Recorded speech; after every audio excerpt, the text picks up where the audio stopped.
Welcome to the Catalyst Sale Podcast. Many of us struggle with sales. This could be due to a lack of confidence, comfort, just not wanting to be salesy. We want to help our customers. We know we can, but we complicate the process. This podcast is designed to help folks like you improve at sales and problem solving through process, practice, framework, and thinking. This is Mike Simmons. I am the founder of Catalyst Sale. This episode is brought to you by the Catalyst Sale Game Plan. It's an approach to goal setting and execution. Head to catalystsale.com/game for more information. George Randle joins me today. I'm really excited about this episode. He is the co-author of Talent War and managing partner of EF Overwatch. George, thanks for joining me. How are you doing? I'm doing well. About to be a grandpa again, so I'm pretty happy.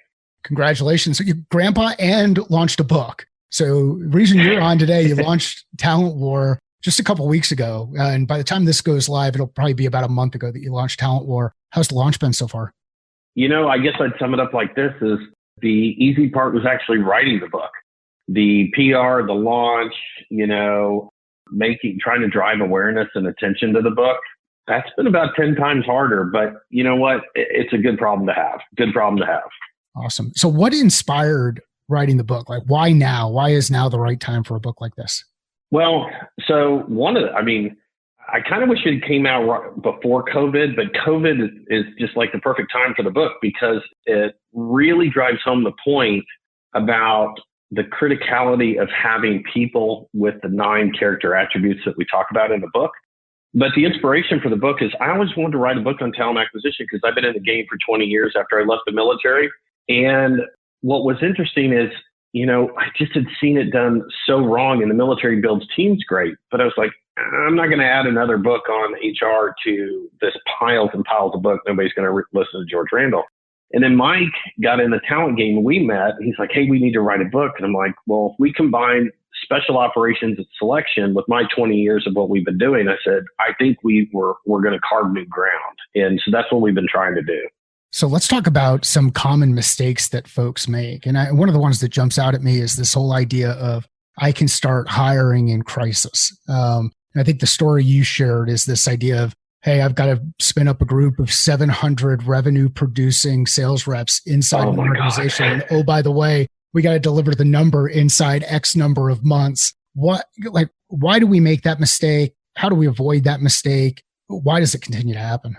Well, I think that there's a number of reasons, but what I've boiled it down to is if you think about sales, if you think about marketing, those plans, those go-to-market strategies, what channels we're going to operate in, where we're going to launch product, how we're going to pitch that product, the quotas that we're going to put on, what kind of leaders, what kind of salespeople, what level of salespeople, what, inside sales reps below or business development or marketing reps you need to support that. That planning goes on a good 6 months to a year before you hit that fiscal year. You never see that with talent. That's the first problem, is that talent happens or hiring happens. It's the number one mistake. It's they're like, oh, I need somebody or we're going to grow. Let's create a requisition with these objective requirements. Let's hand it to a recruiter and get a butt in a seat as fast as we can. It's like order taking. It literally, I used to joke, and I still do. I mean, you have to have a sense of humor in talent acquisition and HR. And I used to say I'm a flesh peddler because people would throw an order over the fence and say, hey, go get me this. And I'm like, okay, well, how did you come up with this? Well, this is what we need. Again, so the primary mistake is you don't plan for it. And one of the phrases that I coined, and we meant to put it in the book, but it was one of the best things that you can do is if you start treating your human capital with the same rigor, discipline, and focus that you treat your financial capital, your return on investment, your ability to recognize a gain on the human capital is going to be exponentially better. But we just don't treat it as something that we should plan for. Where do we have gaps? Where do we have single points of failure? Where do I not have a number one, number two? Or in the alternative for HR people out there, anybody that's done what's called a 9-box exercise, and you've got all these rock stars, and maybe you can't promote them like you need to, or maybe you can't comp them at the way you want, and they're a flight risk. So who do you have? So you're literally looking at your company through a lens of talent and saying, what should we be planning for? If you do that step, then when you go to market, you actually know what you're looking for and you're not as rushed and you have a definition of success. And so you avoid most of the problems. But, if you don't, then you get the butts and seats, fear-based hiring. People are like, then you get the nepotism. God knows we've seen, it's my number one pet peeve with executives is nepotism. Oh, man, I work with so-and-so at this location. It's like, yeah, great. That does not necessarily predict success in our environment. But, executives seem to think so. Well, I thought it was an awesome story in the book where you talk about, hey, if we had to go out there and search for people who had industry experience in special operations, we'd go and have to go find people who had experience in other countries, and that might not work out very well. So why do we fall into this trap of thinking industry experience is so critical when hiring roles? And you see it all the time on the sales side. I would imagine you see it in the technical side and the engineering piece, but on the sales side, we see it over and over again. People want that person who has X number of years of industry experience. And I forget if you guys use this example in the book or not, but one of the jokes before, and I used to be with a technical learning company, the jokes before is that they would want, the role would require 5 years of Ruby on Rails experience or 5 years of Python experience. And neither of those things had been around for that. Had been around for 5 years. I had a manager, and I talked about that on Jocko podcast. I said, guy came and said, George, man, you got to find me somebody with 4 years of Python experience. I'm like, it's not possible. And he just wanted it. I didn't say it on the podcast, but it's like he berated me. And I'm like, it's only been around 2.5 years. He's like, oh. And, and it was just one more sign of those people that, let me kind of go into the answer of this with this wonderful quote that we got. And we just added it to the book. So there's this guy, Brian Decker, that's in the book, Lieutenant Colonel, revamped U.S. Army Special Forces Assessment Selection. And he's now the vice president of player development for the Indianapolis Colts. And he gave us this great quote, which we knew and we had voiced it in different ways in the book. But he said, performance isn't necessarily predictive. And so the default position to make yourself feel comfortable is if I pull somebody who's been performing at a competitor in sales and knocking this back and bring them to our company, I'm going to get the same results. And so, if you expand that, think about it this way. We've all seen the number one draft picks that go on one team and bomb out. They go to the right environment, they rock it. Or you get somebody that goes to Bill Belichick's system of the Patriots, 200th pick of the draft, and he's rookie of the year. He goes to another team, gets that big paycheck, bombs out. And so the point is that the things that are predictive are the character attributes. And people feel more comfortable, especially in sales, to say, well, they've been at our competitor, they know the market, they know the customers, they know the clients. But the internal mechanisms of proposals, the sales ops, all of those things are so different. And especially if you take, I got to tell you, so I love our CEO. Let me just make that as a disclaimer. But I remember having this discussion with him and he said, hey, George, we need this vice president of like sales engineering, blah, blah, blah. And he said, I want somebody who's seen the movie. And I said, why? Because our movie doesn't end the same way. Why do you want that person? He kind of tilted his head at me and I said, that environment was very mature and very structured. Ours is not as mature. So I don't know that they're necessarily adaptable, which adaptability is one of the characteristics that we look for. So that default lazy position, I think it gives people a false sense of security to over-rotate or over-index on experience and performance in another company. They may have had it wildly easy, and then they come into your environment and resiliency they don't have. And the first time that they're confronted with somebody that says, yeah, no, I'm not interested, or no, they collapse. Or a $1 million deal gets to the final and collapses, and they have no resiliency. It knocks them down. They don't recover. And you've just spent 6 to 7 months on the bad hire. And I thought one of the other, resilience, it's awesome to hear the importance of it and the number of times that it gets referenced. The one that jumped out at me is you were talking about helping with hiring. And I know we're kind of taking a sales bent here, and we've got a lot of people who are hiring sales professionals, they're building sales teams, they're figuring out how to sell better in the marketplace. But this whole idea of I can go in and I can take somebody who did this with my competitor and now they're going to come in. And from an integrity perspective, how would you expect that person to operate inside your organization? Are you going to expect them to go back to old clients and say, hey, now I'm working with this new thing? And if they're going to do that for you, how quickly are they going to do it for somebody else, the next opportunity they get? And I mean, it just, it amazes me that we don't ask these questions. And you asked a really important question there. You said, why? Like, why do you want someone who's run the movie? Why do you think HR professionals struggle with pushing back inside the organization, leveling up inside the organization, asking those questions? And I think one of the CHROs that you had in the book was with HP. And in that instance, she was challenged about a seat at the table, and her response was, we are the table. Right back, and we are the table, which is awesome to hear, folks. Why do HR professionals struggle with this pushback or feel like they've always got to be constantly fighting for a seat at the table rather than just being the table? Well, I think there's 2 points, and it's one that, I've been fighting with my whole career because, we say that CHROs should have a seat at the table, and they are the table. People is the foundation of everything you do. I think there's 2 challenges. One is a lot of C-suite leaders haven't seen what strategic HR looks like. Alternatively, a lot of HR leaders don't know how to tell the story. It's like they want to be valued and they want to be important and they want to be in those discussions, but they don't have a business case for being there. And Tracy Kia was the one that said, we are the table. And for any of your listeners, she brought Meg Whitman into HP. She's a mentor and coach to me. She's been an example of a great leader. She wasn't originally HR. She's a Harvard educated. She was operations, marketing, and sales. And his HR was broken. It says, well, what do you think HR? She says, I don't want that job. He goes, good, you got it. That's how she started. And her point was, and I had learned it years ago working with her, is that your job as an HR leader, whether that's talent acquisition, HR business partners, total rewards, it doesn't matter. You need to bring people solutions to business problems. That's how you make yourself valuable. And you have to be an expert at doing that. So I think on the HR side, to answer your question, a lot of people don't know how. But additionally, if I were to boil it down to one thing, is your HR folks, to include talent acquisition, are not students of the business.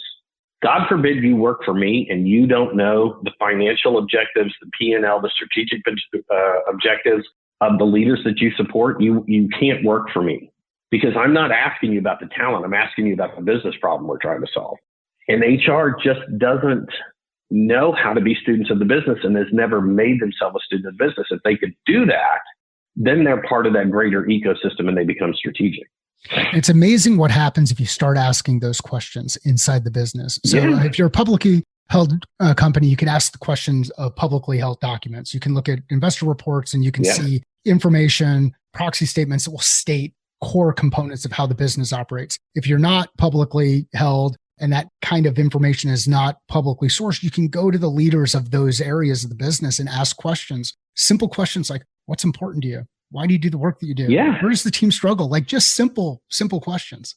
It is. And I remember I came into the company that I'm at, and the talent acquisition team was basically a dumpster fire. And it was really rebuilding it from scratch, which is really what I had done. And I remember going with one of my senior leaders, and I went into an executive in engineering, and he's like, this is what I want you to find, 10 years of experience here, 5 years of experience here. And I said, why? And he looked at me and he said, just go find it. And I just got up and it was my first days, and I'm a little bit older. I can do these things now, so I don't encourage TA professionals to do this, but I stood up and started to walk out. He said, what are you doing? I said, I'm not going to find that. And he goes, and I said, well, I'll tell you what, let's reverse this. I'll go find it. You let me design the software that you're working on. He says, well, you have no idea how to do that. And I said, well, you have no idea how to do talent. Why are you telling me how to do my job? I don't tell you how to do yours. And he kind of looked at me and I said, this is either going to be really easy or really hard. You get to choose. I don't care. I've got a lot of other people who want my attention. Show me some love. I'll show you some love. We'll get you what you need. But it's just so interesting that I think a lot of leaders also don't exactly know what they want. For those people out there that are tech, is 4 years of experience with a particular language necessarily better than 2?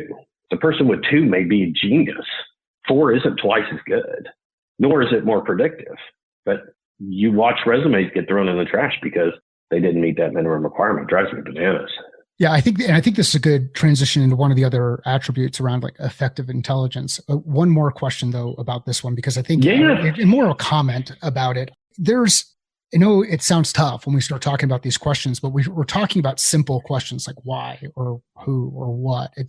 You're not the expert in software development, but you can ask questions that'll kind of get an understanding of the problem that exists inside the group and then apply your expertise. Where a lot of HR professionals, I think, get lost, and this really happens more on the learning and development side, is we talk about the technology behind how we're going to actually deliver something rather than talk about the problem it solves. If you focus on problems, you can have a much better conversation, an executive level conversation with people inside the organization and start to level things up and use common language in those discussions rather than talking past each other, trying to demonstrate some level of ego or expertise or whatever it is that gets in the way. Jocko Willing said every problem is a leadership problem. It won't be solved by PowerPoint. It's not going to be solved by software, hardware, or otherwise. It's a people issue. It's a leadership issue. But to your point, what's interesting, and I have this really high performing talent acquisition team right now. And what's interesting is so much of talent acquisition, when they're talking to people, they're talking about one individual position. And if you have great talent acquisition consultants, they're going, okay, what bit, to your point, let's talk about the business problem, because there are other people that are affecting that business problem. And that's just one cog. Well, what if you get all of the specs on the materials of the cog, but you get the wrong size cog? Meaning, if my recruiters actually know more about the teams, because they're kind of, I hate to say it's like a hairstylist in some ways. For whatever reason, people gossip to TA. So we know more about the human dynamics in that team. So if we know the human dynamics and the business problem we solve, we have much more color and context on that role that we're trying to fill. So when we're students of the business and we figure out the leadership problem that we're trying to solve, to your point, you can get talent in the door instead of, hey, order taking, go find me all these objective requirements. Like, okay. And the other thing is if you have good talent acquisition, good HR, they're also asking those leaders, what are the attributes of the people that are most successful on your team? And from sales to engineering, those are different criteria. Those are different attributes. But how many leaders actually know what's making that person successful? Just isn't because they have 3 years of coding or app development, back end, front end, none of that. There's some attributes in there. Do you know what they are? Let's talk about effective intelligence. What is it? Yeah. So it's a person's ability to apply their knowledge to real world scenarios. Really, the Marine Corps said to solve practical problems when a book solution is not available, to learn and apply new skills to unusual situations. And so one of the ways that I kind of break it down for people is, if you look around, there's always those people that are picking these seemingly disconnected data points in the environment, either the data that they're working with, the people they're working with, the market conditions, and they're going, okay, these are connected.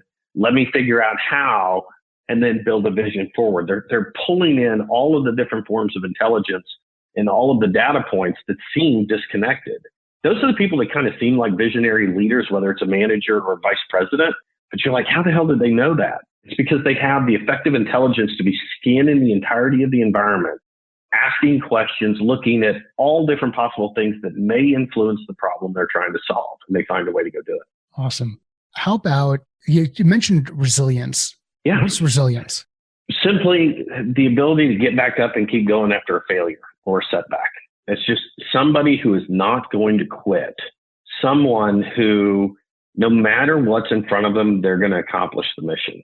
And that's one of the reasons, special operations, this was, you see those examples.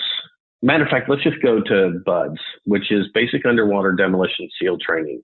And they put them, through 6 months. It's not the skills they're looking for. They're pushing the people purposefully to their limits to find those people who are not going to quit. Because on the battlefield, you can't quit. If you quit, people get hurt, injured, killed, maimed, whatever.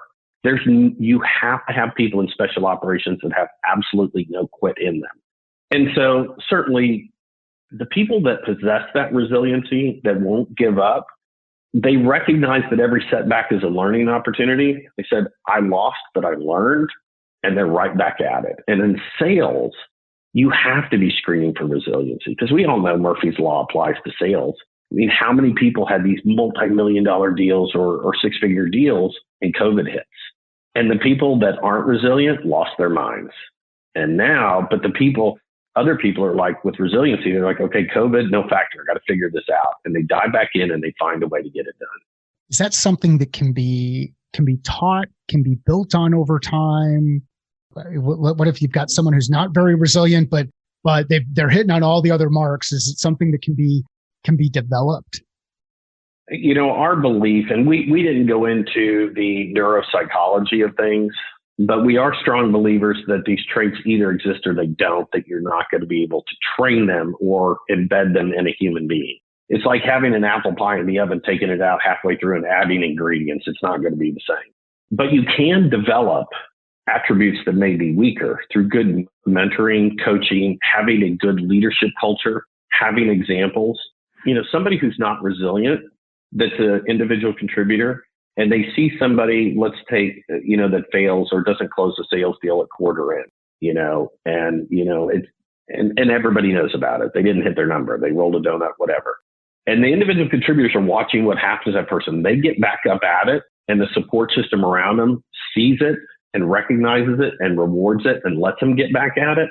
Now, if they fail months at a time, you have somebody who's just not successful. But if they get back up at it, and that's recognized as resiliency, then individual contributors see that and they start to imitate that. They start to go, okay, that's what's rewarded. That's what's important here, that no matter what, I can go get after it. So those things, resilience, the one things, there are some things that you can't. Integrity is one of them. It's black or white. People either have integrity or they don't. Drive generally is one of those things that you're not going to develop in somebody. Adaptability, you can. Team ability, you absolutely, can do that. Emotional strength, probably not. So mix of the 9 attributes, some you can coach up and develop into stronger attributes, but if there's not at least a slim margin of that attribute, you're not going to bake it into somebody. So what are the tactics that you talked about in the book that kind of made me, didn't cringe. It was more of, wow, this is high risk, but I understand what the importance is of it. It's taking your best salesperson out of the field and having them run through kind of a tour, so to speak, a period of time in talent acquisition to be part of the evaluation process to help support building out the business. And, that'd be a tough thing for a lot of organizations to stomach, especially depending on the size of organization. But where have you seen it work? Why is it work? Why is it important to do? Why is that a really good investment for the long term, where you're trading some short-term pain for long-term gain? Why is that something that you see as an important approach? So first of all, we believe that B and C level players don't have the ability to recognize A players. And part of their pathology of being a B and C player is they're not going to hire somebody better than them. That's part one. Part two, A players will recognize A players. And if you have true A players, and we're not talking about alpha males, we're not talking about chest beating, knuckle dragging, in the military, brothers and sisters in arms, A players all around. And it is hard. And don't get me wrong, we're not being prescriptive to say you must. We say that this is a great idea to do because it's modeled on, Mike Sorelli is the example, my co-author, my brother. He had, he ended up with like 11 combat deployments. It's many he can't even talk about, but they pulled him off and put him in charge of training. And you could see the heel marks in the ground where they were dragging that man back to, to selection and assessment and training. And he resisted it the whole way. But when he got there, he realized that he was giving all of his combat experience to the people that were going to be out on the battlefields of the future. And he was going to end up saving more lives, winning more battles by being the A player that was put in that position. Now, I get you can't take your President's Club winners off the line, but they have to be involved in an absolute minimum because those A players do have team ability. They do want the company to win. We're not saying an A player is selfish. They have some measure of humility where they're going to go, you know what, that person, they're going to give me a run for their money. I want them on the team. If you're Ronaldo, maybe most people don't follow soccer like I do, but if you have a Ronaldo or Messi, they don't want morons around them. They want A players because they want to win. And the concept is kind of the same. You need to have those people in the interviewing process, and you have to train them how to conduct a successful interview. But it is, we've gotten a lot of pushback on it, and I get it, totally get it, because I live in the real world and I see it. But what I will tell you, try that one time and see how it works versus the normal, which is, hey, I can't make this interview. I got a meeting. Joe, Jill, hey, slide in for me. Go fill this 45-minute slot. How many times do we all see that? And the person, if you're an A player coming into the company saying, I want to be here, and somebody said, well, hey, I haven't had a chance to review your resume. I was taking this spot of so-and-so. How do they feel? They know where your priorities are at that point. And then that's even if they're a B player, that interview is going to end up poor, and you can be absolutely chasing away talent. So, we think it's a great way to go. Give it a try, see if it works out. And you know what? And don't do it full throated. Do it half measure and see how it goes for you. There are a couple of things just as you were going through that. One was back in the book, you talk about the importance of this should not be a reduction in compensation. So if you put them on this tour, it should not negatively impact their ability to earn. They're providing value back into the business. Maybe the value exchange starts to change and you come up with new comp models to be able to support it. Yeah. But just as you were describing it, it's not like you're saying you want your A player to start banging the phones and cold calling and doing some headhunting. No. Yeah. It's more about the being inserted in the interview process at the right place so that they can help evaluate talent and separate. I never spent time in the Midwest, but what is it? Separate the wheat from the chaff, and you just kind of go through there and figure that stuff out. So, I think it's an interesting idea. I think it's an interesting concept. I think it's something that it'll really be interested to hear people who test it start putting it into practice. One of the other things that came up in the book was you were talking about this is those interviews were the one reason that you could miss a meeting. You could miss an executive meeting if you were involved in an interview. It took priority over other things. Netflix, the chief talent officer, Patty McCord. So she's 50. Well, she's a big percentage of how Netflix got to be Netflix and built the culture deck. And if you haven't seen their culture deck, it's worth, Googling and getting a copy of it. But that was the only reason. That's how much they prioritized getting the best talent, absolutely getting the best talent. And that's the only reason you should be able to miss a meeting. And their meetings, by the way, they were stand-up meetings. They had to be productive. There had to be a decision. There had to be something. So it was concrete evidence of how they had a talent mindset that went throughout the company. And by telling people that, if you were an executive, if you were senior vice president, say, hey, I've got this interview. It's the only time I get it in. Hey, go do it. It was that important. So one of the chapters in the book is hire for character, train for skill. What does that mean to you? So first of all, let me give the disclaimer. There's a lot of people that see that, and where we wanted to go with this chapter was that character attributes and the 9 attributes that we boiled down are ultimately more predictive of success than previous experience or skills. Additionally, you look at Herb Kelleher from Southwest Airlines, and he's like, we hire people with attitudes. We can do the rest. And the former CEO of Porsche, he said, hire for character. Let's go train the rest. And so it was a great way to put that in there. But the point being is that, and this sounds horrible, but it's really true. And I think a lot of people hate to admit it, which is the default human position tends to be a little bit lazy. And especially in a chaotic work environment with a full inbox and everything that you've got going on, everybody's juggling a million balls at every single level. To just go make a hire, like we talked about earlier, they'll put a list of objective traits up there that aren't necessarily predictive or tied to success. And they start ruling people out based on those things. What we're saying is not that experience doesn't matter. We don't say that anywhere in the book. Matter of fact, we take great pains to point that out. Experience does matter to a certain degree, but it's not ultimately predictive. Once you hit you're not going to hire somebody who's got a underwater basket weaving degree to be your next coder on behavioral analytics software. Yeah, I get that. And that's the point we're making. But what it means is once you hit the basic entry or the basic required level, that experiential gate closes and you start looking at character attributes because those are predictive. So we didn't want to eliminate, throw skills out, but you had to have that bold headline. And Herb Kelleher at Southwest had it right. We can train you on everything. And Maybe some companies and startups don't have the time to do that. You do need a certain level of experience, but that doesn't give you an excuse to not evaluate the attributes that are predictive.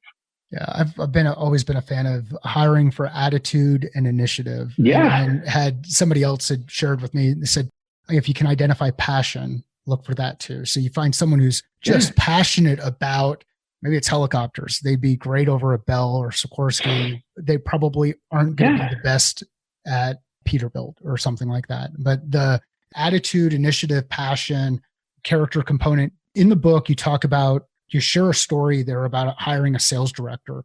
And one of the sales directors, I think the person who got the job, his name was Jeremy, and the person who got passed over on the job was Chris. So you got Jeremy and Chris. Can you talk a bit about like that experience and the story that aligns there? And we'll point people to the book. And this is an awesome book. You're going to enjoy it. It's going to reinforce a lot of ideas that you're probably thinking about, but also will help you share some stories inside your business to help reinforce the points that you're pushing forward. This will help with general business acumen. It will help with those questions that you can be asking and really just challenge, what's our perspective? Why are we doing the things that we do? But can you talk about this Chris and Jeremy example? Yeah. So we had a client come to us, and we certainly don't name any of our crazy stories in the book. But we had this client come to us, and he presented us. He said, "Hey, I'm looking for, I think it was more of a sales manager role. I can't remember the job title." But he said, "Hey, here's the objective requirements." And we're like, "Well, first of all, that's not what we do. We place at EF Overwatch experienced senior leaders into leadership positions that, come from special operations, combat roles." And I said, "But look, let's walk through the success profile." So he gives us the success profile. And we're like, "Oh, we know the guy. We know the guy who's got the passion, got the drive, the resiliency. He's been a scrapper his whole life," meaning not a thing in this kid's world and I say kid because I'm 54, so I can say that had, didn't have the Ivy League education, didn't have the 3.0 GPA. He had, mid twos, but he was working 45 hours a week to pay his own way through school. He didn't have things handed to him. Whereas this other person, affluent family, went to a top school, top GPA, which all that means is he can take tests and get a grade.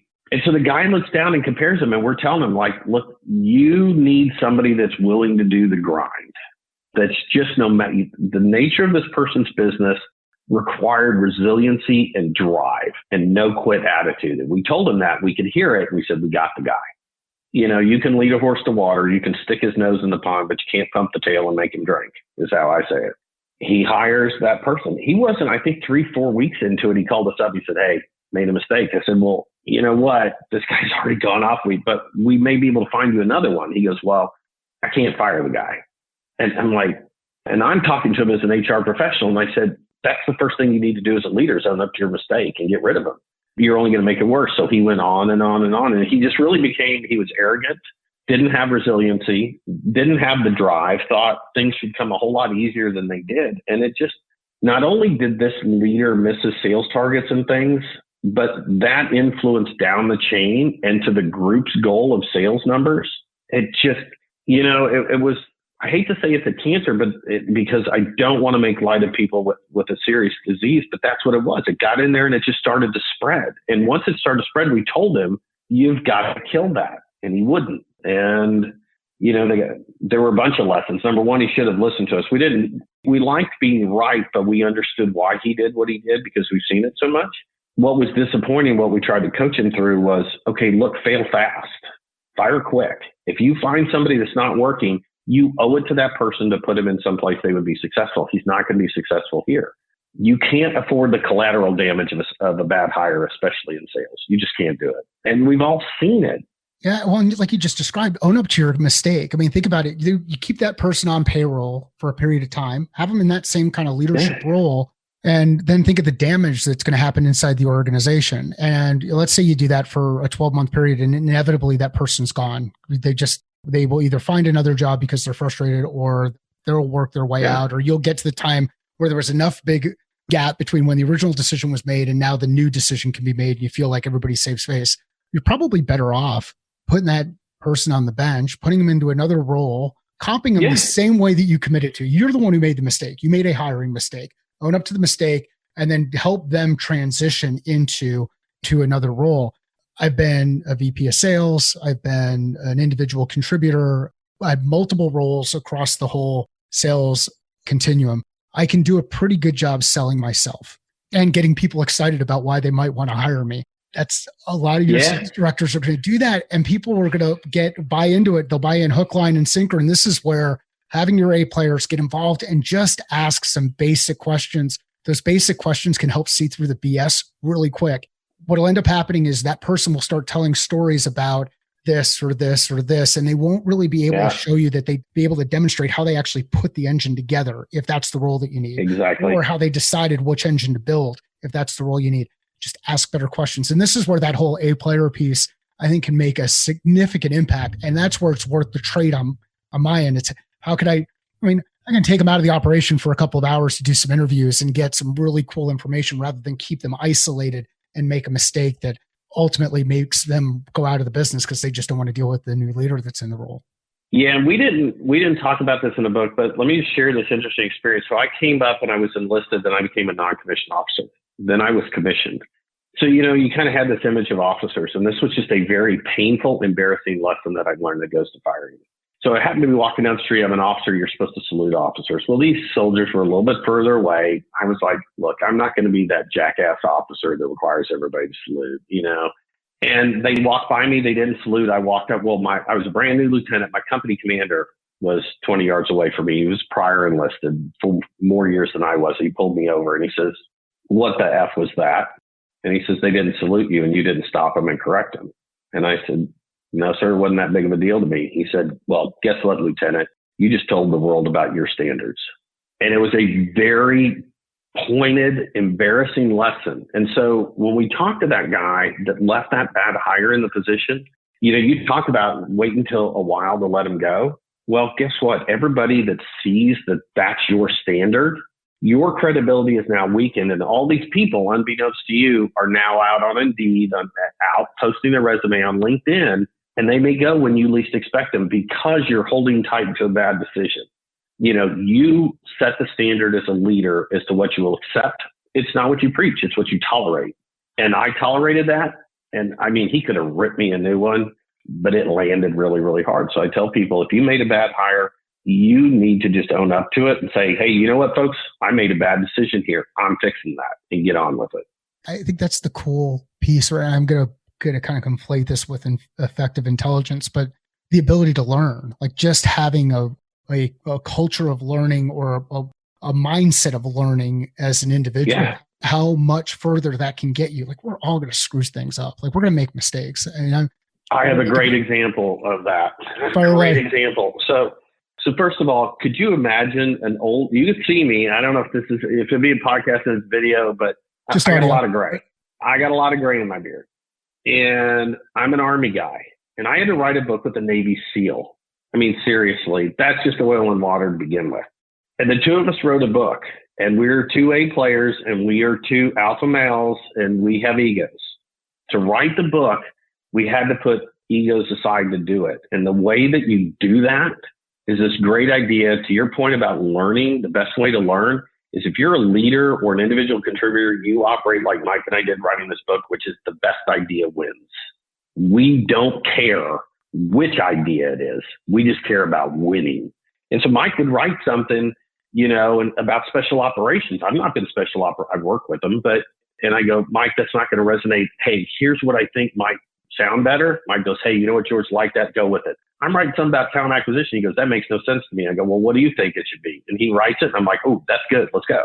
It was about the end product. And so if you want to be a constant learner, you operate under the environment of the best idea wins, and that will help you more than anything else. Be humble and be a learner and a listener, and don't worry about your idea. Just worry about winning. Awesome stuff. George, where can people find out about the book, find out what you're working on? Where do you want to send people? So first thing is there's a couple. First of all, Talent War is how special operations and great organizations win on talent. Anywhere books are sold, it's in Audible, audiobook, Kindle, paperback, hardback. You can find us at efoverwatch.com, thetalentwar.com, or George Randle on LinkedIn, or Mike Sorelli on LinkedIn. You can follow us. We'd love to connect with you. And we'd love for you. We post a lot of videos on LinkedIn. We'd love for you to get into the discussion about, it's an ongoing war. You never win it. You never declare victory. You just got to keep getting better and better at it. Hey, we're here to help. And we also want to hear your ideas as well. So reach out to any one of those avenues and we're good to go. George, that was awesome. Everyone, please check out George and Mike's book, Talent War. It's a great read. We'll include links in the show notes. If you know of someone who'd benefit from hearing this discussion, please share it with them.